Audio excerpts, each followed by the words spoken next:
Pada umumnya, umat Islam saling berlomba-lomba ingin masuk surga. Mereka berusaha dengan berbagai cara, baik dengan banyaknya beribadah, bersedekah, beramal soleh, puasa, atau berbuat amal kebajikan lainnya. Tetapi, ada umat Islam yang enggan masuk surga. Enggan artinya tidak mau, tidak suka, atau bermalas-malasan untuk melakukan sesuatu. Enggan masuk surga artinya bahwa orang Islam yang tidak mau, tidak bersungguh-sungguh, atau bermalas-malasan melakukan amalan atau ketaatan untuk masuk surga. Hal ini dijelaskan di dalam hadis Sahih Bukhari nomor 7280, Imam Ahmad dalam musnadnya nomor 8728, dan Imam Al-Hakim nomor 182 dari Abu Hurairah bahwa Rasulullah bersabda, "Semua umatku akan masuk surga kecuali yang enggan." Para sahabat bertanya, "Wahai Rasulullah, siapakah yang enggan?" Beliau menjawab, "Barang siapa yang mentaatiku, niscaya ia akan masuk surga. Dan barang siapa yang bermaksiat kepadaku, maka dia enggan untuk masuk surga." Mentaati Nabi adalah konsekuensi dari persaksian kita bahwa Muhammad adalah hamba dan utusan Allah. Maka orang yang telah mengucapkan 2 kalimat syahadat wajib untuk mengikuti dan mentaati Nabi dalam segala syariatnya. Karena Nabi telah menjanjikan bagi siapa yang mentaatinya, maka balasannya adalah surga. Allah menjelaskan di dalam surat Ali Imran ayat 31 yang artinya, "Katakanlah, jika kamu benar-benar mencintai Allah, ikutilah aku. Niscaya Allah menyayangimu dan mengampuni dosa-dosamu." Mencintai Rasulullah adalah di antara sebab timbulnya rasa cinta Allah kepada hambanya, dan juga sebab datangnya ampunan, serta sebab masuknya hamba ke dalam surga. Adapun bermaksiat kepada beliau dan menyelisih beliau merupakan sebab kemurkaan Allah dan sebab terjerumusnya seseorang ke dalam neraka, yang berarti dia enggan untuk masuk ke dalam surga. Allah juga menjelaskan di dalam Al-Quran, surat An-Nisa ayat 80 yang artinya, "Barang siapa yang mentaati Rasul, sesungguhnya ia telah mentaati Allah." Dan inilah beberapa faedah ittiba atau meneladani dan mentaati Rasulullah. Yang pertama, mentaati Rasulullah adalah ibadah yang diperintahkan oleh Allah dan Rasulnya, dan dengannya seseorang akan mendapatkan balasan surga.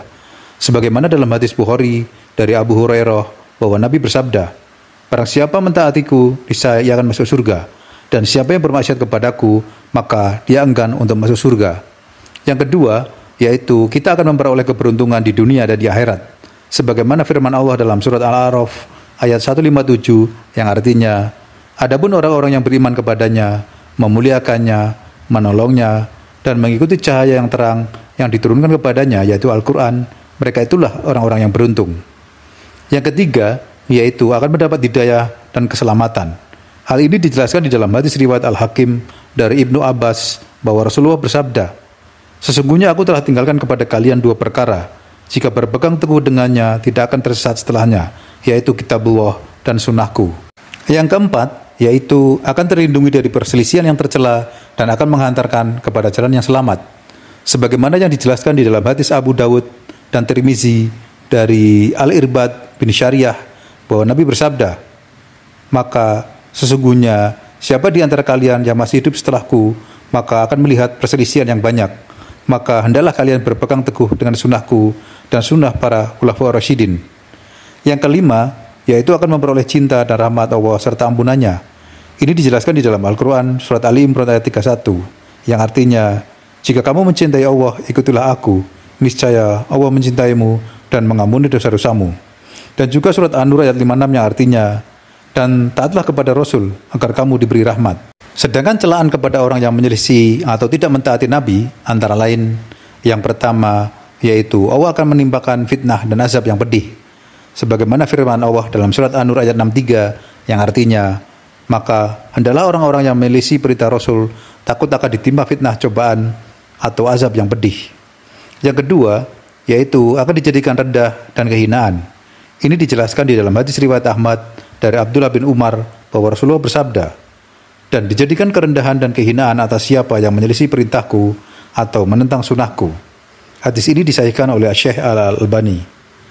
Yang ketiga, yaitu amalannya tertolak. Ini dijelaskan di dalam hadis Bukhari dan Muslim dari Aisyah bahwa Nabi bersabda, "Barang siapa yang mengerjakan amalan yang tidak ada contoh dari kami, maka ia tertolak."